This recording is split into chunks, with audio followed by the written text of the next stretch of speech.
Bugungi hikoyam faqatgina tahajjud haqida. Bitta insonni o'zgarishi shu qadar bo'ladi. Ya'ni bir kunda, bu narsa bir kunda bo'lib ketgan. O'zimdan o'zim ham kutmagandim, lekin hech qachon demaslik kerak ekan. Demak, biz hayotimizda Alloh bizga nimalar tayyorlab qo'yganini biz bilmas ekanmiz.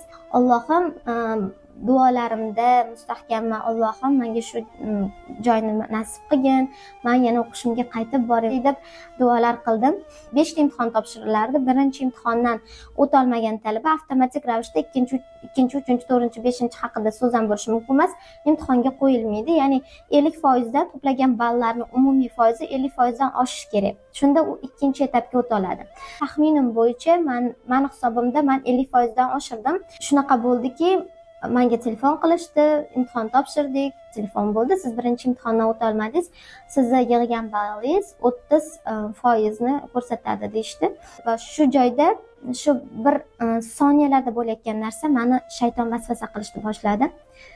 Qara, sen Alloh uchun o'zgarding-ku. Sen Alloh uchun butun hayotingni, oldingi hayotingni tark qilding-ku. Qara, senga bitta shu kontrakt joyida bermadi-ya, seni shu duoyini ijobat qilmadi-ya deb shunaqa shayton meni vasvasa qilishni boshladi. Ya'ni bu soniyalarda bo'layotgan narsa. Birdan esladim, Alloh taoloning Qur'onda bir oyati bor, ya'ni Alloh aytadiki, ular iymon keltirdim deganlaridan keyin ularni sinamasdan qo'ymasmizmi? Albatta sinaymiz degan bir oyat. Buni tafsirida ham Shayx Muhammad Sodiq Muhammad Yusuf rahmatulloh tafsirlarda aytadilarki, har iymon keltirgan insonni Alloh shunchaki iymonni qabul qilmaydi, balki unga sinovlar yuboradi. Qanaqa turib bera olishi, ya'ni guruchni kurmakdan ajratgani kabi ajratadi degan o'sha tafsirda shunaqa yozilgan edi va menda shunaqa o'sha vasvasaga javoban shu oyat keldi miyamdan. Bir to'xta dedim.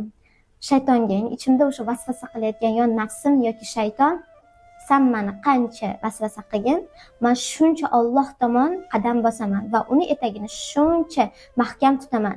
Menga nima xayrli ekanligini faqat Alloh biladi dedim.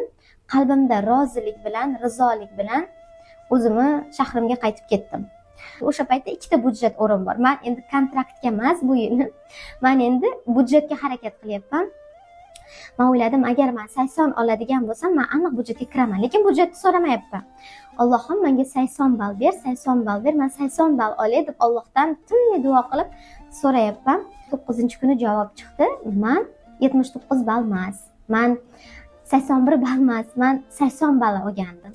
Endi tahajjud namozini qanaqa qilib o'qidingiz desanglar, men bomdoddan 1 soat 10 minut oldin tahajjudga turardim. 10 minut tahoratimga ketardi va menda